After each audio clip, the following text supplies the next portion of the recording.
Hello everyone and welcome to a special feature slash addition to final addition to the what's it called? Hellblade Senua's Saga series.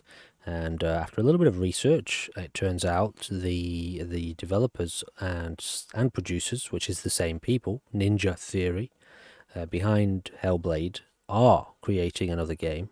This video was released 11 months ago and I haven't actually seen it. So this is the gameplay reveal for the second game, which as far as I know is still in the works, still in development. So I thought we could watch this together first before we get into Hellblade, the special feature that is in the original game. So here we go, let's get into it.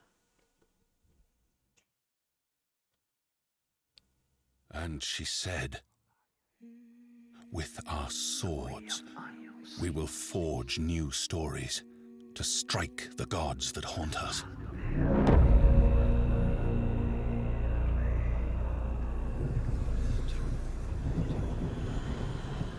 You might see me as weak, but I will show you what lies behind my eyes.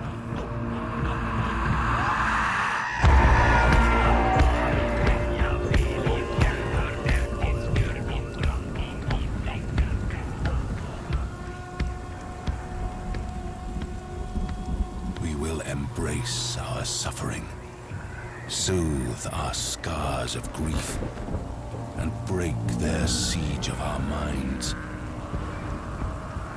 You may see them as gods, but we will show you what lies behind their eyes. Wait. Listen. It's coming. He's here. That's my name.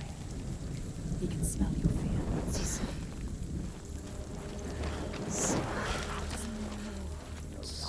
It knows our name. How does it know our name? To risk your own life for what you believe is your sacrifice to make. To lead others to death brings a different kind of burden. One that Senua would have to learn to bear.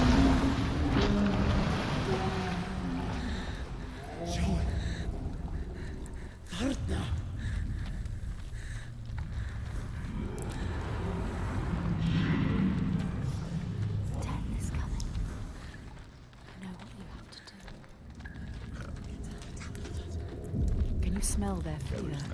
He's here. Death is coming. Look at the bones. Death is coming. Look at the bones. That's going to be you. That's going to be everyone. No one's ever killed a giant before. What makes you think you can stay down?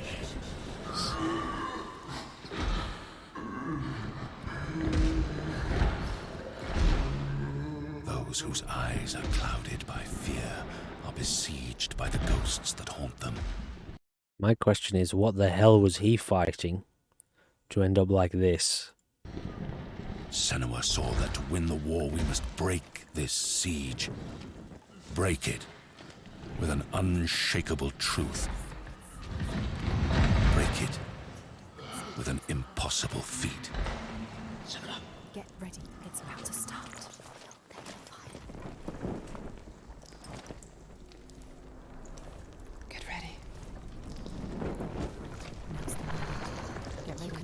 First the iron, then the fire. Yes. Yes. No! Yes!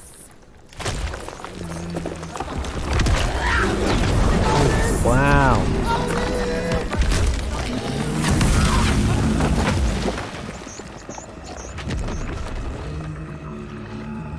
Okay, I wasn't going to interrupt this, but okay, I've done it now. I want to see this bit again. He crawls in here and becomes part of the rock. Break it. He merges with the rocks, does he? With an unshakable truth. Break it with an impossible feat. Get ready. It's about to start. He becomes one with the rocks, does he? This giant? If he does, that's no normal giant. He's become one with the earth. Which is a very different kind of concept for a giant. Way more mystical. Then Fire. Yes. Yes. Yeah, they sit here.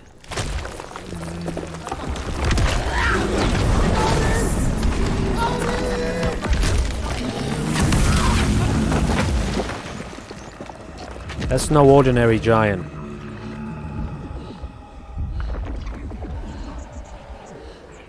Varric. Harold.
It's me it wants to kill.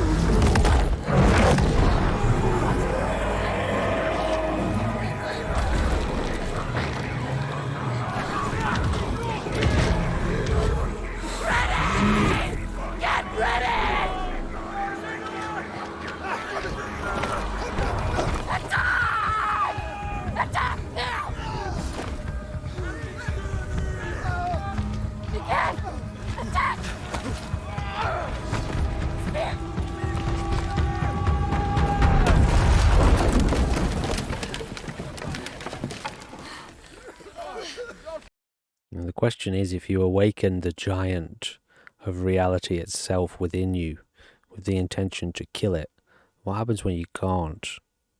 What's he saying? Help me!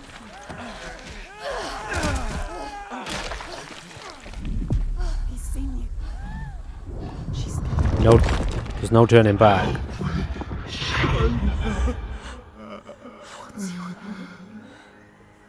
I know you. He needs you.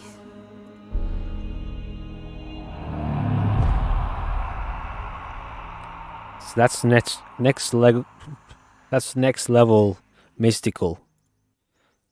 You know, that's no ordinary giant. So it looks like they've very much continued on with the same kind of the theme of internal exploration of consciousness. You know, just from that little hint there at the end that the giant has some sort of connection with her, and that's really cool. That's awesome to see. You know, we've only just finished the first game today, which was one of the best experiences I've had. Certainly one of the best experiences I've had in a very, very long time. There's not much that I could pull off the top of my head that comes close to what that whole series was. And I can't wait for this. So I don't know when. This is nearly a year old. So I don't know when the the potential time on that would be. Given the state of that, okay, just cancel that. Given the state of that trailer that we just saw, and considering that's a gameplay trailer, it looks like they could be, and this is nearly 12 months old, it looks like that could be, that they could be quite far along in development. So that's that. Definitely something to look forward to. Alrighty, let us continue on with the Hellblade special feature. Alrighty, here we go. Apparently it's about 25 minutes long, so I guess settle in. Stormy seas and lost souls. Who is it? She's dreamt of this before. It's coming. Is it? They say dreams are visions of our memories, thoughts and fears, as seen by our inner eye.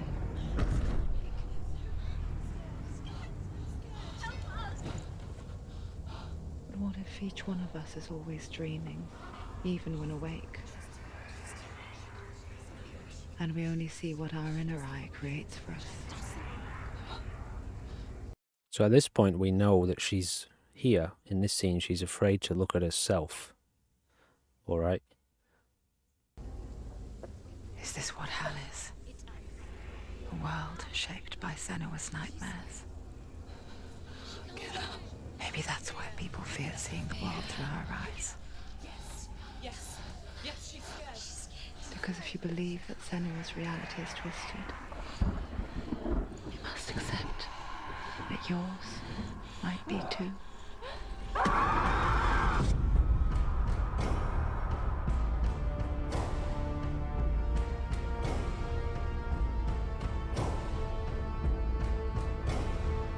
Hellblade: Senua's Sacrifice is a video game about Senua, a Celtic warrior on a vision quest into Viking territory. But what sets our hero Senua apart is that she suffers from severe psychotic mental illness. He knows she's getting closer. He can feel her coming closer.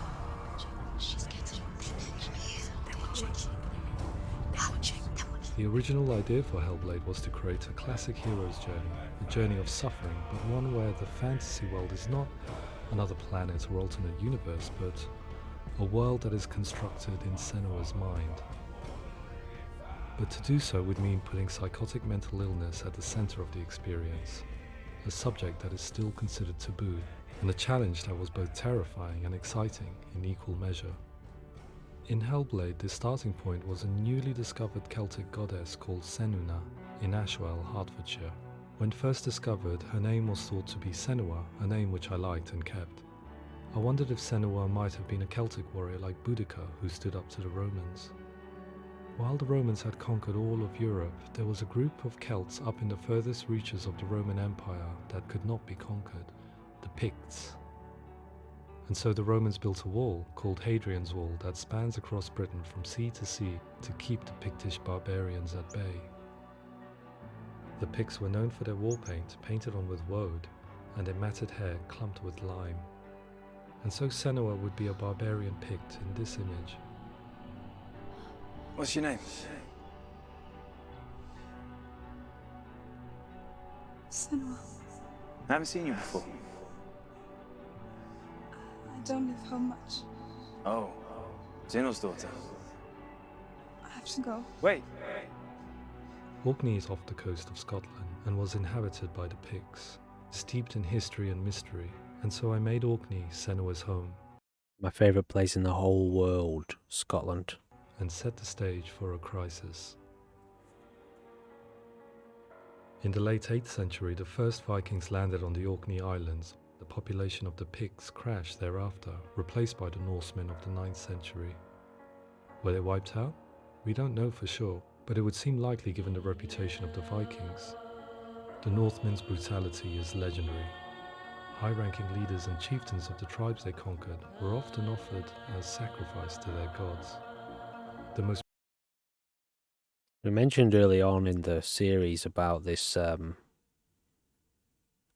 Senua's mind and how, given how prevalent mental health issues are in the modern world, how they must have, and combined with the religious and call it philosophical views or superstitious views of this sort of time, this type of condition must have been exceedingly common, given how dangerous and brutal and traumatic the environment was. We know that these types of conditions tend to arise from traumatic circumstances Brutal of these in the modern world.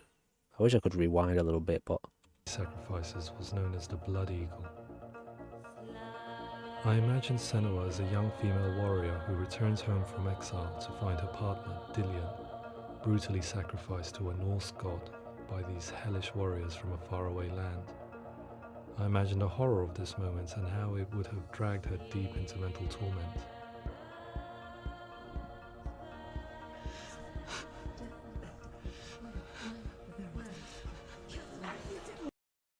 it's not a far stretch of reasoning to even consider that, given, let's say, a truthful account of the nature of reality, that essentially any belief system that deviates from what is actually true could be considered a kind of mental illness.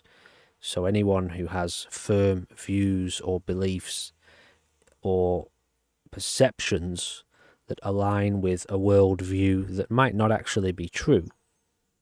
I mean, you kind of have to know what the truth is to have a baseline, but there are many, many differing world views and religious views and belief systems on the face of the planet, across the face of the planet.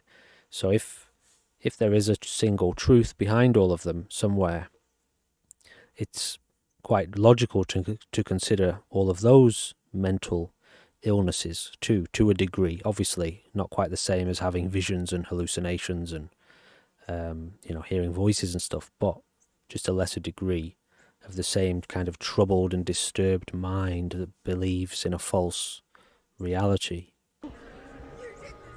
No!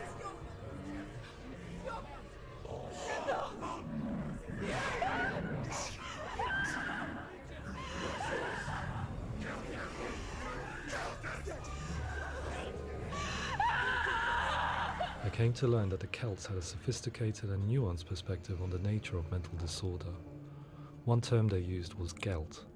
A gelt is a man or woman who has been driven mad by a curse, battle trauma, or grief. The gelt would take to a life in the woods in search of penance, punishment, and purgation. And so Senua became a gelt, cursed by darkness, looking for redemption in the wilds. So it is, at its core, the very experience of having what you want to use the word mental illness. In this time, clearly, it was a driving force behind spiritual pursuit.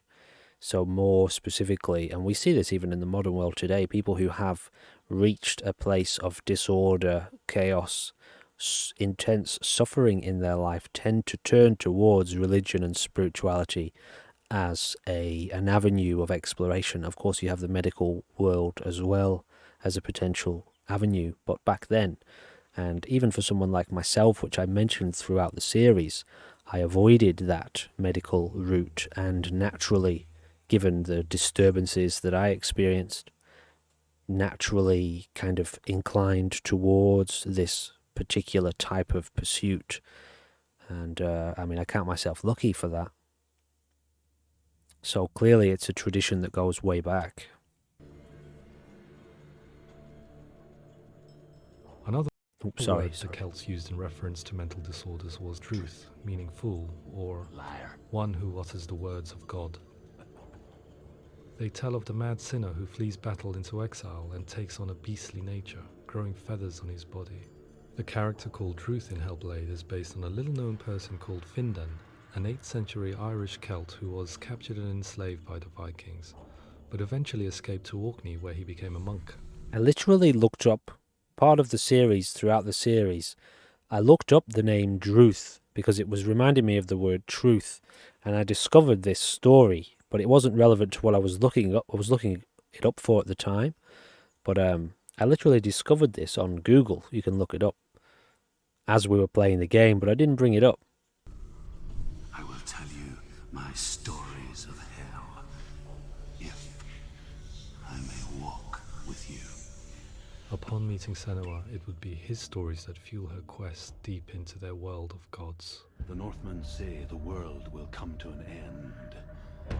The sun will grow black, the earth will sink into the sea, the stars will disappear, fire and water will meet, flames will play against the sky, the heavens and earth and all the world will be burned, all the gods will be dead, and the warriors of Valhalla and people everywhere.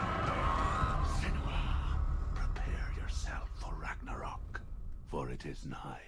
So the stage was set for a new adventure, a journey into the Norse underworld called Hell, a vision quest fueled by madness and myth, a fantasy that was created by Senua's own mind, and one that we would experience through her eyes. This is your mission. This is your quest.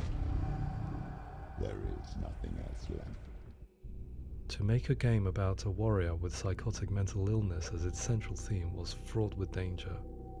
Mental illness such as psychosis is still taboo and rarely acknowledged in a century of cinema, never mind the new medium of games. Where it does feature, it often conflates psychosis and psychopathy associated with a lack of empathy. It is unfortunate that these two words sound so similar that they are used interchangeably in media.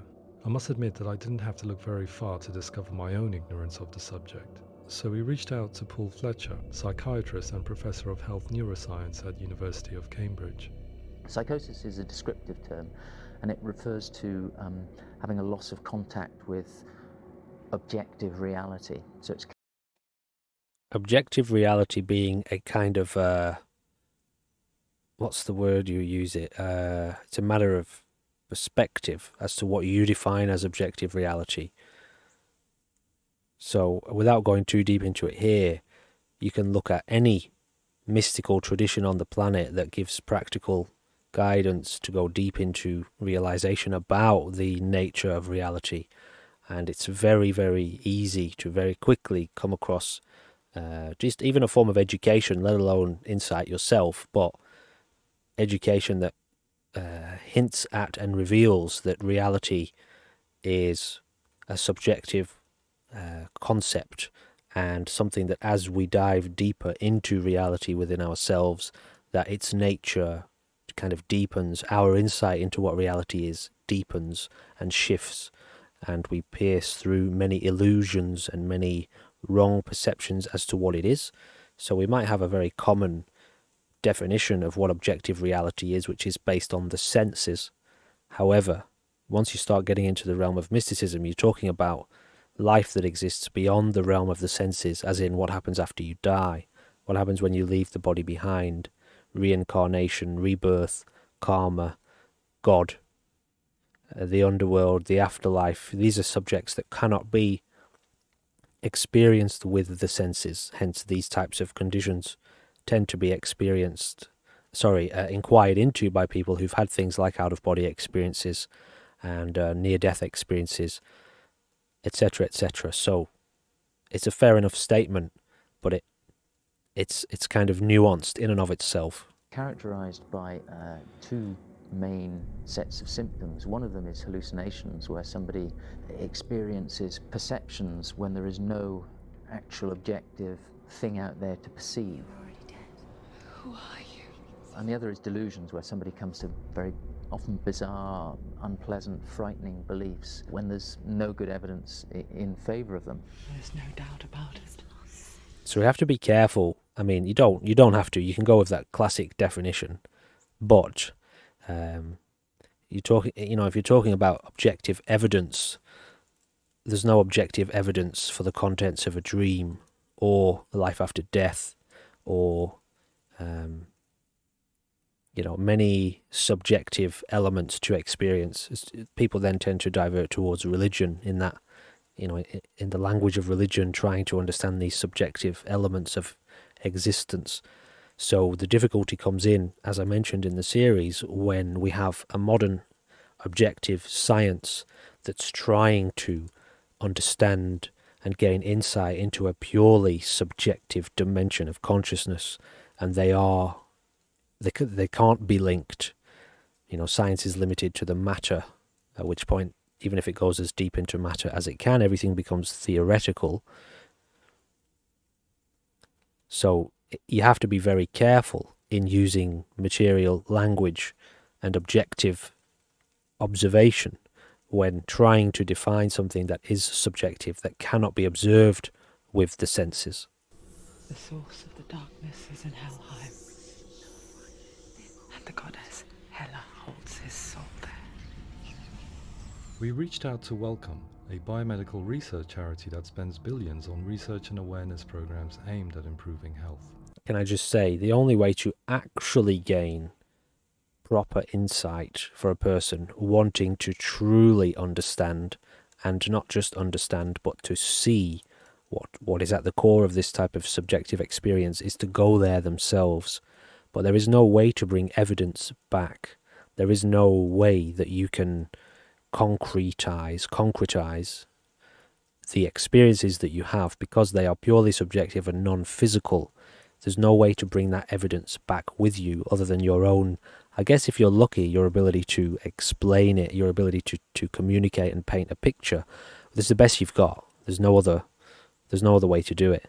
Hence why many of the world's mystical traditions and religions have been passed on in a kind of verbal educational format, teaching other individuals the path of practice, which leads them also down the road of a subjective experience. That's the only way.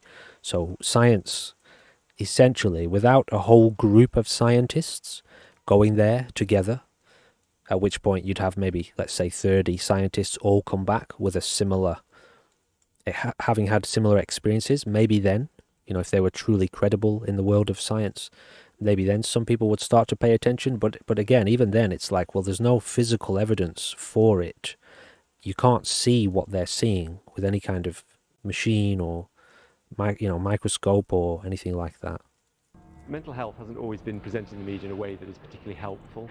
It can be challenging to engage people with the subject matter, and there are a lot of preconceived ideas about mental health, and particularly schizophrenia and psychosis. So we hope our support allows the team to continue to collaborate with Paul Fletcher and with those who have experience of psychosis to create a game that provides a fresh perspective on the condition and allows audiences to engage with it in a way that just wouldn't be possible in any other medium.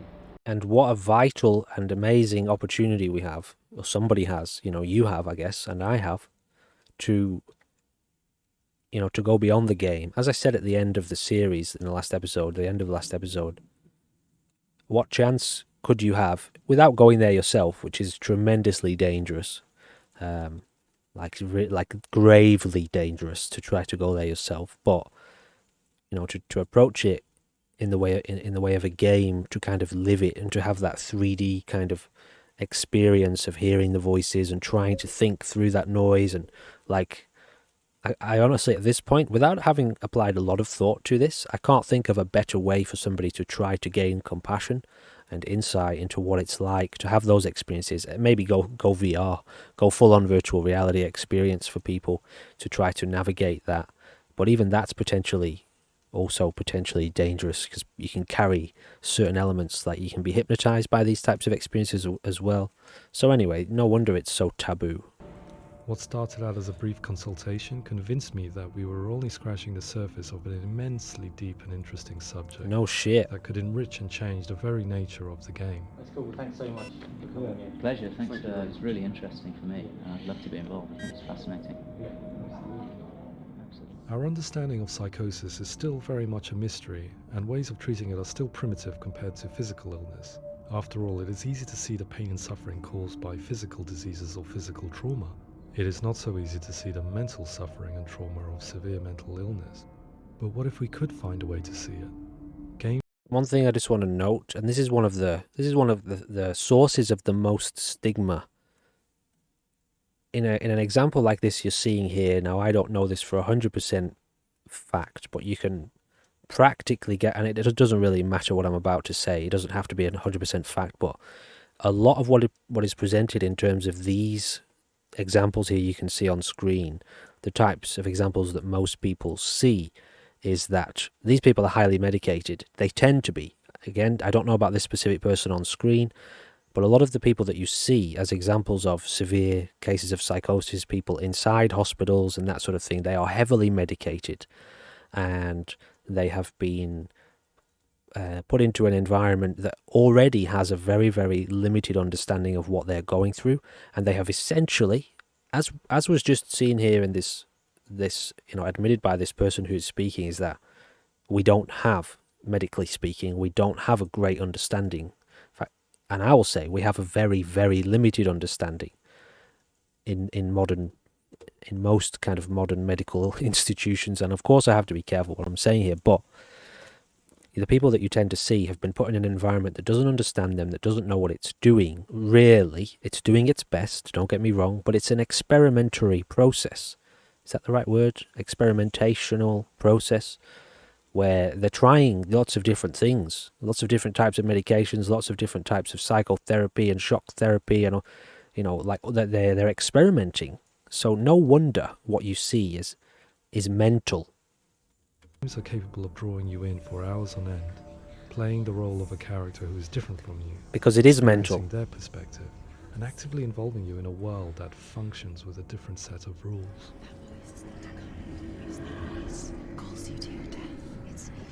If we were to represent Senua's psychosis, we would have to simulate voice hearing, a common attribute. But how can we simulate something we have no first-hand experience of? Professor Charles Fernyhough, a leading expert in voice hearing from Durham University, offered his help. Hearing voices is an experience that is usually associated with severe mental illness, and crucially we know that hearing voices is a part of ordinary life for many people who don't meet the criteria for mental illness. Harkens back to some of the stuff I mentioned about it's about degrees.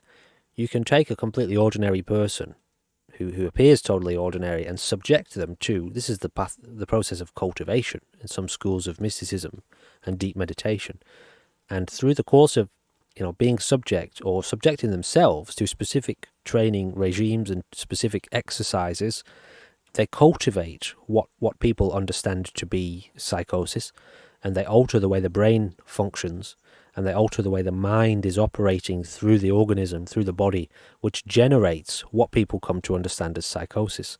So that's not the end aim, by the way. People don't do it to do that. It's a process. You have to go through these particular degrees of, let's just call it insanity, in order to arrive, hopefully, if your practice is good and your path is real and your tradition is authentic, you arrive at a place eventually of having complete awareness of what the mind is and its functioning, and having found peace, hopefully, at the end of it. They call that enlightenment or whatever, having seen the truth, having realized unity with the God of whatever tradition it may be, or becoming one with the universe. So there's no question that to take an ordinary, apparently individual entity and to then put them through a process that transforms them into a conscious, living, aware universe which contains all life, there's going to be some fragmentation and some fracturing going on there for that apparent individual along the way. So the reason I bring that up is, again, because it's a question of degrees as to where you are at on the spectrum, which is another reason why you can't, if you know this, you would have nothing but compassion for anybody who is suffering with themselves in any way, whether it's extreme or even just minor. Yeah.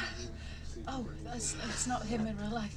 We know voices vary according to where they appear in space. Voices can appear far away in the distance, they can appear right there in your ear, they can seem to be coming from inside your head. Based on the information Professor Fernyhough provided, I put together a sound brief and invited some actors to the studio. We recorded the actors using a binaural microphone, which records the 3D spatial position of sound, replicating the way sound is heard by human ears. It gives you an incredible sense that the person you are listening to is right there beside you. Can't see how she's going.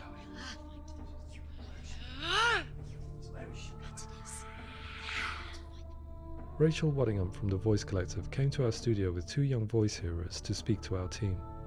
We talked at length about their experiences, and they listened to our tests, giving us feedback on how we could improve on it.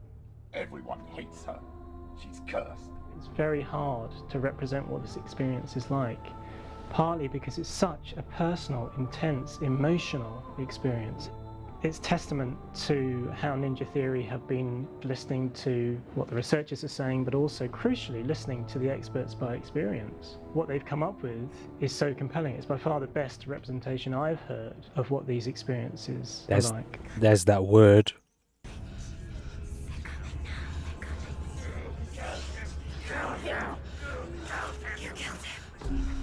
Other common attributes of psychosis are visions and flashbacks. We met with Recovery College East, who work with and care for people recovering from severe mental disorders. A group of service users gave us their first-hand account of what they experience. I'm wondering if and they may get into this, visions and flashbacks. There is also a phenomenon of complete body, transformation to lay your body down and to completely dissociate from the body. It's not a vision. it's experiential. You know, vision meaning we tend to think along the lines of seeing things, but there's also a phenomenon of complete transference, whereby your awareness completely leaves your body behind and transfers or transports to a different space and time, a different body, a different form. It's like a complete dissociation of the identity that you're in physically at the time to a different space and time, to see through different eyes and ears and feelings, forms, sensations. The whole thing that makes you think you're alive as a human here in the moment is transported elsewhere, essentially into a different form. I don't know whether they'll go into that or not here. Sometimes when the visions or what we're seeing is too much, we become small until eventually we perhaps don't see anything. The people we spoke to, the stories they told were fascinating, harrowing and mind-boggling. The reality of what people experienced was vivid, far exceeding what I could possibly have imagined. We went away itching to represent some of these visions and flashbacks in the game. They did such a good job. So far away, don't you know how I wanna feel deeper? I could never know how you grow, all these days are killing me. Now I see deep in me insanity does unfold. I just wanna feel deeper, deeper. I just wanna feel deeper, deeper. The part that was mentioned in the game about there was a part quite early on where we were walking around and there were eyes in the walls. Was that this game? Pretty sure that was this game. I mean, I've played a few other kind of freaky games as of late that sometimes tend to share that scene, you know, where there's eyes in the walls looking at you and stuff like that. I also watched The Labyrinth, and that's another movie that's got it in it. But there was a quote or comment by Druth, or you know, whoever it was, I think it was him, talking about how there's an awareness of the forest watching you, and as if the environment itself is alive and is aware of your presence, and you can often tend to sense a force of life living through all of the creatures and animals around you, as if it's one entity that is aware of you through them. And it's not an imagined experience, it's a real experience, and it's very closely linked with why people become paranoid as well. I don't know why I brought that up. I was just reminded of it then for some reason. Oh, as an example of one way that it can be experienced.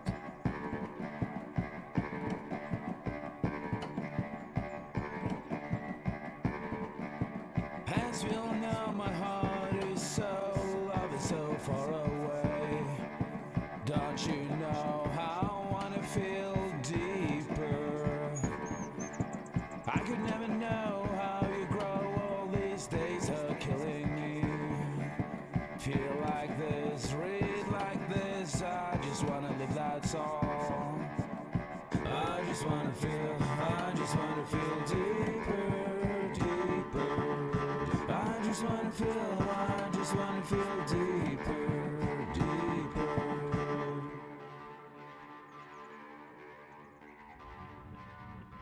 To refine our work, we continue to hold meetings with recovery college East over the course of a year and a half, showing them what we had achieved so far and refining the in-game representations based on their feedback.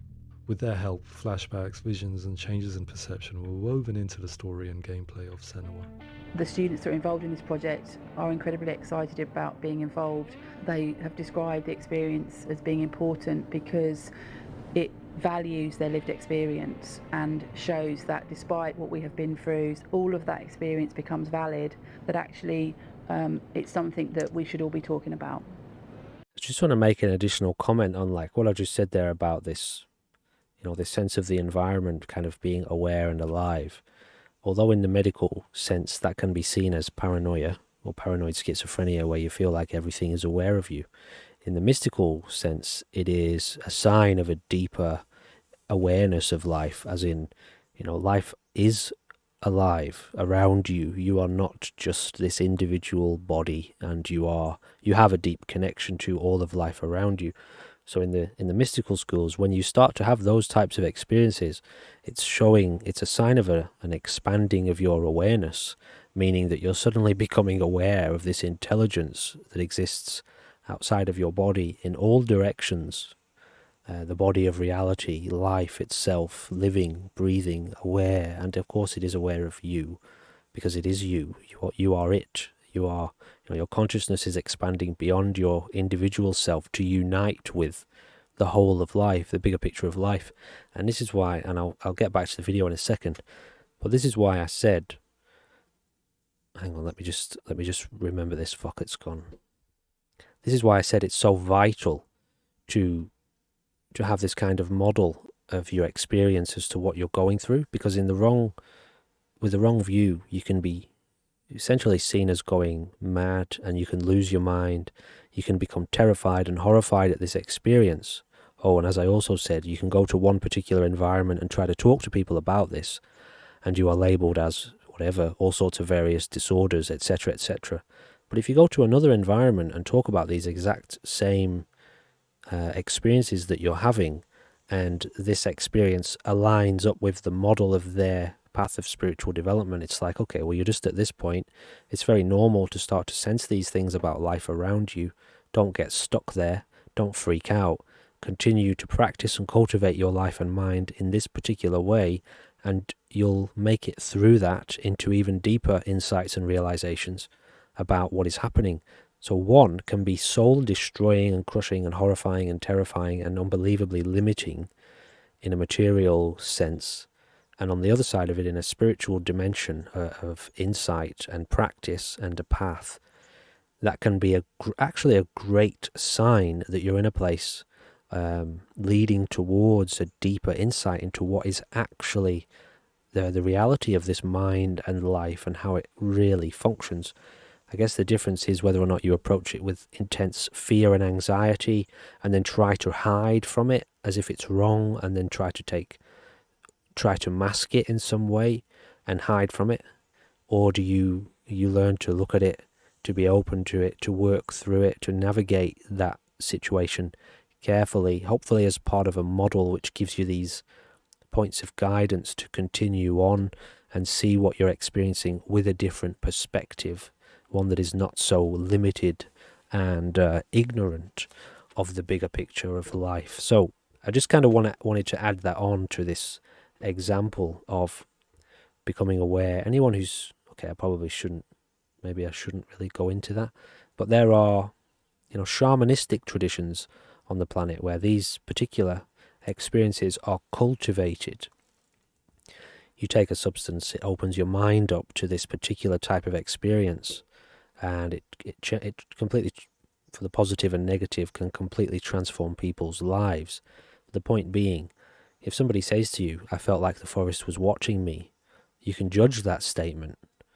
But if you dive into it, it's like, well, what was that? How does that happen?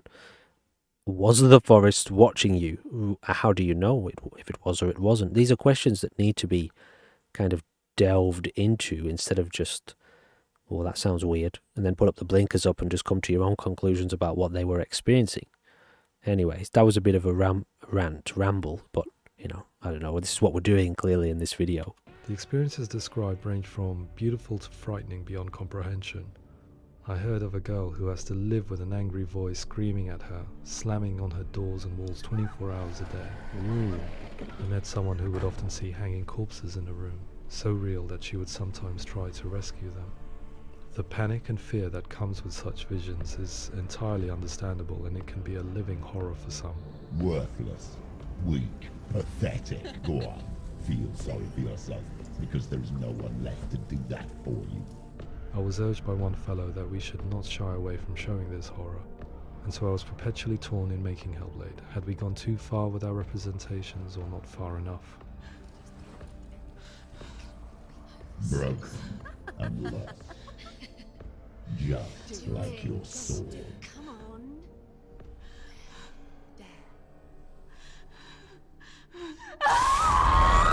In some ways, voice hearing and visions were the low-hanging fruit, so to speak. There's another aspect of psychosis that is much harder to explain, but one that I think video games are uniquely able to represent, which are often called delusions. People begin to see patterns in the world. They begin to link things that most people wouldn't link. Now, why is that? Maybe they'll explain it as we get further into the video, but why is that linked to delusion? If someone is able to perceive, well, I already kind of know the answer to that, but if someone is able to perceive patterns in their environment, why does that tend to link up to the term delusion? And it's often because the brain, you know, without going too deep into the difference between the mind and the brain, when an individual is becoming more sensitive to the mind of life, the mind of the environment, patterns do emerge. We start to identify cyclic existence, how these cycles occur in life, and how one can have these experiences repeatedly in cyclic kind of time frames, where they don't always happen at the same time, but they come around again occasionally. And other types of patterns can emerge where people start to feel like they're being communicated to by their environment. Now, the delusion part comes in is when the brain often tries to understand what is going on. It can connect the dots in a way that is not true. Now, the experience in and of itself is happening, but the way it is happening to that individual being, talking from a spiritual point of view, but the way that their brain is understanding what is happening is incorrect. It's joining the dots in a way that's not right. Hence the delusion and the limits of the brain, which is trying to understand what's happening based on its data from the senses that it has. It's the only way that it knows to understand things. But this is a non-sensory source. It's coming from an external environment. It's coming from an impression that is not their physical body. It's not their sense organ that it's coming from. It's the sense organ that's detecting it. I know this is getting a bit complex now, but I'm just going to roll with it anyway. So as the brain tries to understand the input from this so-called external source, it comes to the wrong conclusion because it has a limited point of view compared to the bigger picture of reality itself. The brain is not reality. So this is where people tend to go wrong, is they try to understand it with their brain instead of learning to abide in the mind that is having that experience. That's a complex. I know a lot of people won't understand what I just said, but I kind of answered my own question anyway, whatever. Most of the things that we might think would be coincidence or, not worth commenting on, nevertheless that might have a particular salience or importance for them. One individual described how everyday words, sounds, colours and objects were steeped in meaning to him, forming a strange and sinister puzzle that he was determined to solve but could not quite get to the bottom of. So that's his brain trying to figure out what is occurring, but the brain can never figure it out. It has a limited perspective, again, only based on previous knowledge and previous data, and it may try to join the dots up in a way, it's just trying to understand. That's the brain's function. But the actual correct approach is to essentially quiet the brain down and learn to basically become one with the experience as it's unfolding, and then we realize that life is communicating with itself through our body and that we are not consciously in control of that. So we're letting go at this point. I'm talking about being kind of semi-far on into the stages of spiritual cultivation here. This is not the sort of stuff that you tend to talk about very early on, because most people don't have these experiences unless they're coming from a place of so-called mental health problems and concerns. Then maybe, if they're lucky, they've discovered spirituality and they begin to make sense of what they're experiencing in the sense of letting go. It's not just brain dysfunction. I know it's complex. It's not like the system shut down. It's actually an incredibly creative process. The person creates a world populated with voices and phantasms and terrors, and they're completely immersed in it. They believe in it. We often invite people into the studio to play the game. In one of our playtests, they played through much of the game, making associations between runes, secret messages, and the threat of darkness that stalked them. There are many things that happen in the world of Hellblade that make perfect sense within the context of Senua's mind. The dark rot that's killing her slowly from within, the secret runes of the gods that block her path to Helheim, and strange associations that exist in the game to confuse you. To complete Senua's quest, you have to internalize and accept the logic and meaning behind these things to progress. Afterwards they said that they didn't see much evidence of mental illness in the game.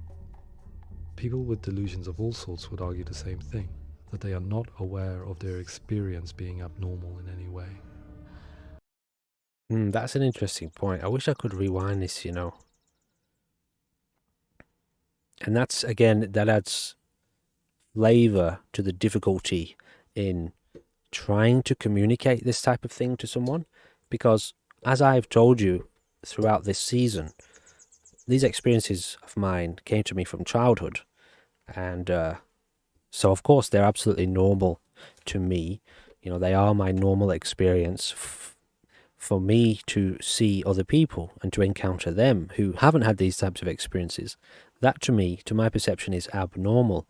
So of course it's incredibly difficult to try to bridge any kind of gap with somebody who may be just limited to the perception that this has to be a mental illness and that it can't be real, that it can't also be experienced. Now, first of all, I would have to say, righto, so if you could experience it, would you want to? Like if you could go down a path of particular lifestyle practices and exercises that you could do to invoke your own experience of this so-called mental health disorder, would you want to in order to gain insight into it? Would you want to see the depth of reality that this has? But also I would ask, well, as a kind of question, it's possible to see the links between basically every single religion and every single mystical tradition on the planet. They all, in their own way, have various expressions that align up with mental illness, but they go way deeper. They go deeper than the brain itself. And, the only way to really understand it is, again, to go into it yourself and try to put yourself through that experience, hoping that you'll make it out of it, which not everybody does. So it is a tremendous difficulty that a person who has these experiences internally has, because how do you communicate something that is not logical, not rational, and subjective to a person who hasn't had those experiences and is trying to use their logical, rational thinking process, thought process, in order to try to understand what you're talking about? So it takes, and this is why I encourage, even if you don't understand it, just do your best to keep an open mind and to approach the situation from compassion. If the person is asking for help or it seems like they're in need of help, to just open your heart to them and just try to take care of them. You don't try to change, not necessarily to try to change anybody's mind or anything, but you never know. And I've known people who have had these types of conversations with before, whereby they didn't understand 99% of what I was talking about, but within a few years of learning to meditate and learning to see their life through a different type of perspective, through various forms of cultivation, they begin to sense certain reflections in their own life and in their own mind. So, it's never, for the people who are kind of open to it, it's not that hard to gain an insight. It just takes a bit of care and time. So it's possible. I need this sword. It's important. Representing perception changes and thinking patterns within Hellblade gives us a set of symptoms common in psychosis. But people with lived experience were keen to emphasize another point, that it is wrong to define a person by their symptoms. Quite often, the illness comes not from the symptoms, but from the stigma, isolation and mistreatment that comes about from the rest of society. Which of course emphasizes it and makes it worse. First of all, they're not getting any answers. They're not getting any clear answers because the society at large doesn't know what it is they're experiencing. Two, it's incredibly confusing for them themselves to make sense of it, by which most of the time they haven't been able to make sense of it. They are confused. So they're going to a source seeking help, but the source is even more confused about what the source of that particular line of help tends to be even more confused about what they're experiencing, and is only really able to experiment around guesses and potential hypotheses of as to what that person is experiencing. So if you throw in that stigma, demonization, man, it's a recipe for literal disaster. The mind freaks the fuck out because it's already terrified. So it's, what else do you expect? I mean, I know it's the best we can do, apparently, in the grand scheme of things, at the moment on this planet. It's like, this is the best you got, but it's not fucking good enough. It really isn't. It's just not good enough. And it can be better, that's the point. It's not a case of complaining that it's just not good enough, but there is literally a path and a process to help people who are apparently in positions of being able to help, to gain the right kind of insight that would allow them to actually help. But it's, I mean, fucking, people consider it alternative medicine when, you know, this sort of shit has been around for thousands upon thousands of years. It's just not mainstream. It's the opposite of what's the opposite of mainstream? Underground. They say that I'm cursed. What if they're right? I needed someone to portray Senua, someone who could believably internalize her suffering. She did a great job, in my opinion. There wasn't one moment throughout the game where I was like, yeah, she could have done that better, or, you know, her voice kind of threw me off, or her physical, like, the movements, that it wasn't perfect. I didn't see a single moment that threw me out of the situation. Jurgens, our video editor, had been a stand-in for Senua over a few months while we perfected our motion capture techniques. Oh, wow. Without realizing it, she had already auditioned for the role, and I knew her well enough to know that I didn't have to teach her to act, but how perfect is that? Like, the video editor suddenly stands in and to relive her own internal pain.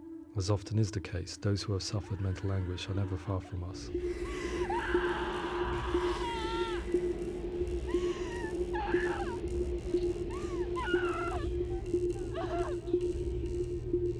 My hope is that by creating a compelling and aspirational character in Senua who feels very much real, albeit in a fantasy setting, we can provide a lens into her reality, a different one to yours, and this is where storytelling comes into play. I imagined her life based on common threads in real people's lives. She was always prone to psychosis as a child. Her mother Galina also heard voices and had visions, so perhaps there was a genetic aspect. Or perhaps it was cultural, as she lived within a world without science, of gods and a superstition, as exemplified by her druid father Zimbal.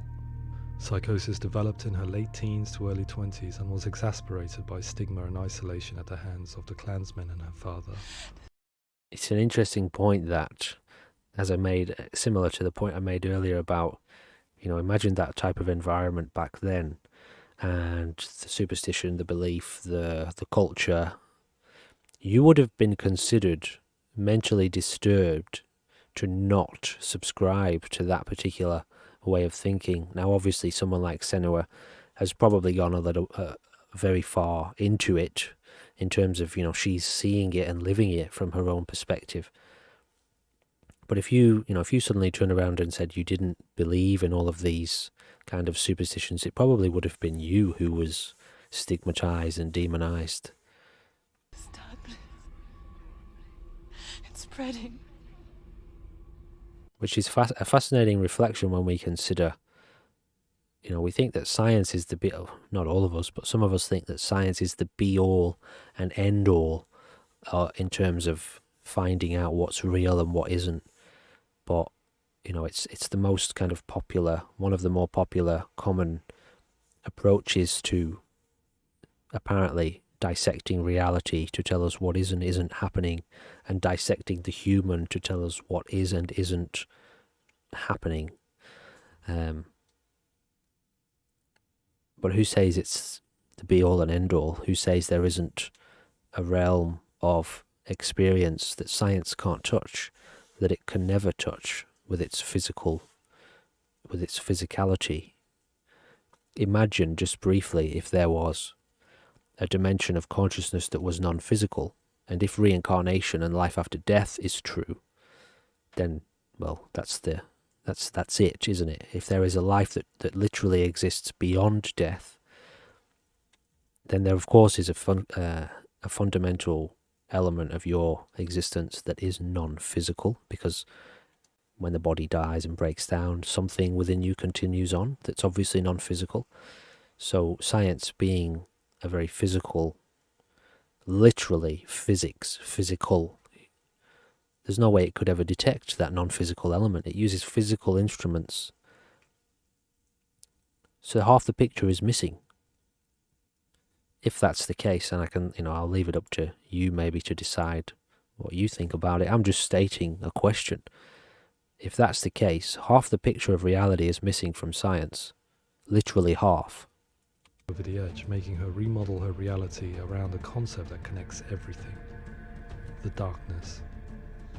So the question is, what Senua experiences real? Can only be answered by saying, yes, it is real. It is her reality. All of her suffering will have been for nothing. It's just a matter of time.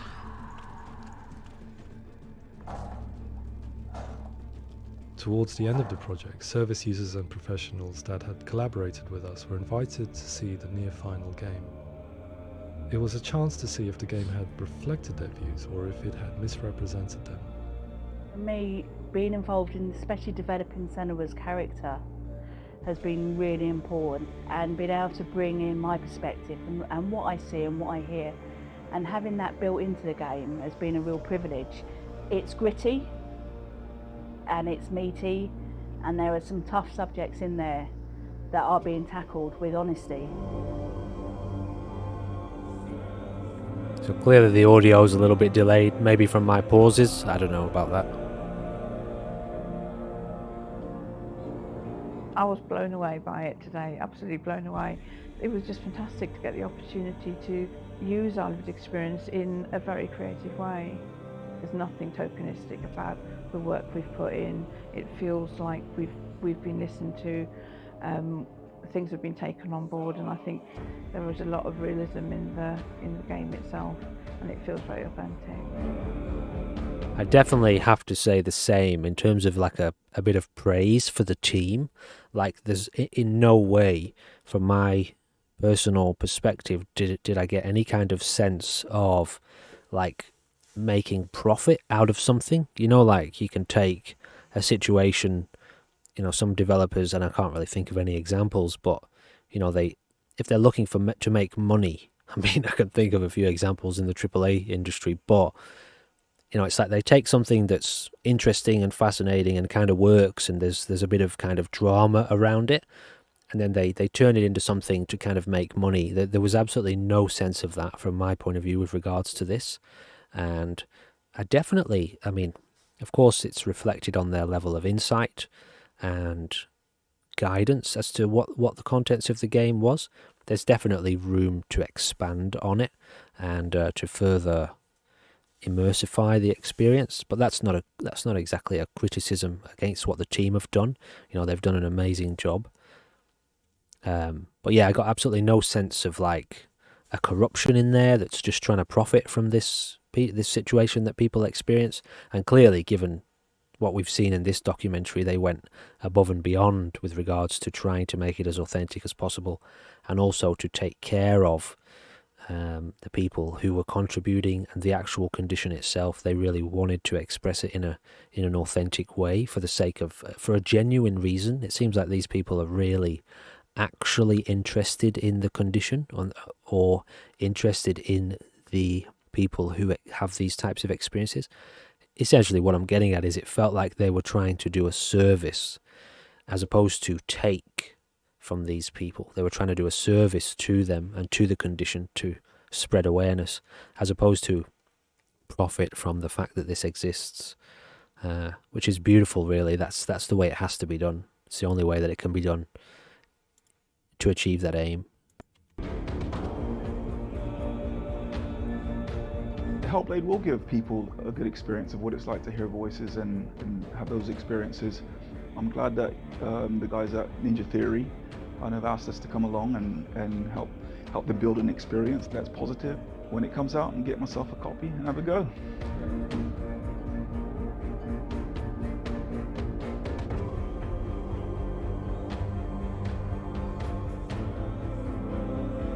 I think all the way through I was really inspired by how the conversations have translated into the game in a way that I think I didn't imagine was possible. So wonderful, really wonderful.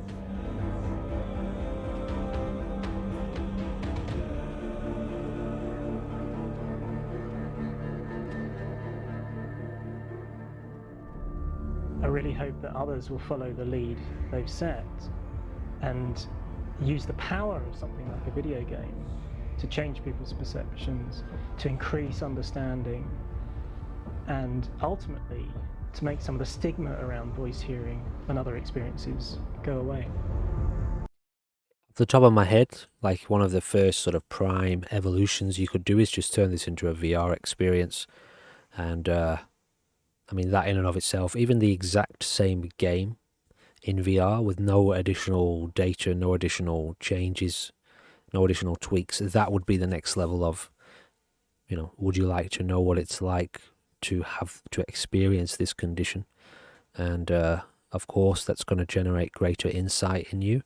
And of course, that's going to generate a greater sense of connection and compassion for anybody else who's living that for real on a daily basis. It's not a game to these people, you know, they are in it. And many of them are trapped in it and they don't know a way out. And it is terrifying, of course.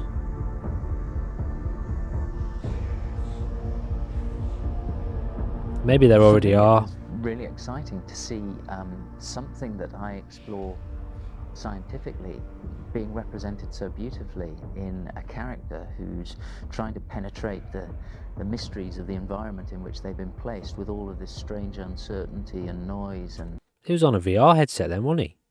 Damn, I can't rewind. I was just, sorry, I click off the screen sometimes and it goes black. I was just thinking maybe there probably are a couple of VR experiences already tailored towards that. So what was he doing then? He had a VR headset on. Is this available in VR? Conflicting information that they're getting. I'm very excited by this way of trying to represent mental illness because I think it actually might be offering us insights that we wouldn't get from pure scientific explorations, and actually giving us quite an empathic view of what it might be like.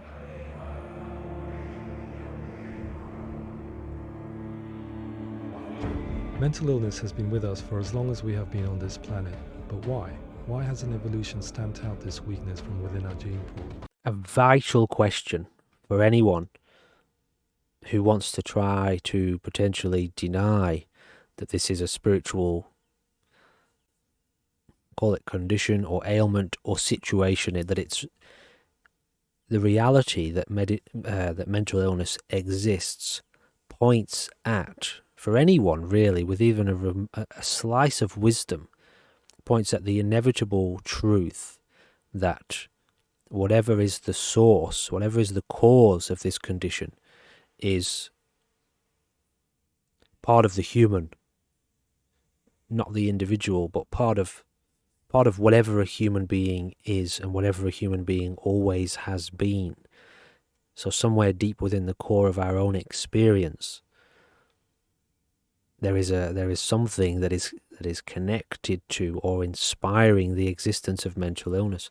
That is the very definition of spirituality, to go as deep into your own existence as you possibly can, to uncover whatever is in there, and to gain awareness of it, to become aware of it, to know what it is, and to see into its real, true nature.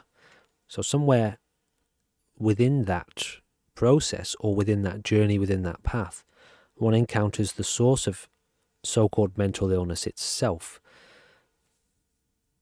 Now, how is I won't go into any of the kind of modern medical approaches to it, but all I can say is, if there isn't a spiritual element of the so-called treatment or approach to dealing with this mental health, if it is a purely physical approach, if it is a purely chemical approach to dealing with mental health, and even if it is only a psychological approach to dealing with mental health, then the source of it is never fully addressed. it can be altered. The current symptoms can be manipulated and changed and affected, because you're messing with the body, you know, and it's the mind that is expressed through the body. So if you're changing the body, we're changing the way that it appears to present itself. But in terms of actually dealing with the real source of the problem, there is no way to do it without the spirit, incorporating the spiritual element, which really just means the whole human, which includes humanity and includes life itself at the deepest levels. So there is no way to do it without looking into the nature of the mind itself, which is a non-physical, it is a physical and non-physical pursuit, to know the nature of the body, the mind, and the spirit. There's no other way to approach it. There's no other way to approach it that's going to actually come to a sense of healing and actually resolving and bringing people out of this horror of a nightmare that they experience. I often pondered this question until I realized that the question had an inbuilt flaw. It assumes that being and thinking differently is a weakness. The only reason we have computers, spacecraft, medicine, poetry, art, and yes, even video games is because individuals are able to simulate new abstract realities in their minds and share them with the rest of us. We need people to be willing to see differently in order for us to progress and survive as society. And we need to be open to these new ways of seeing. And it is this spirit that motivated me to create Senua's story and share it with you.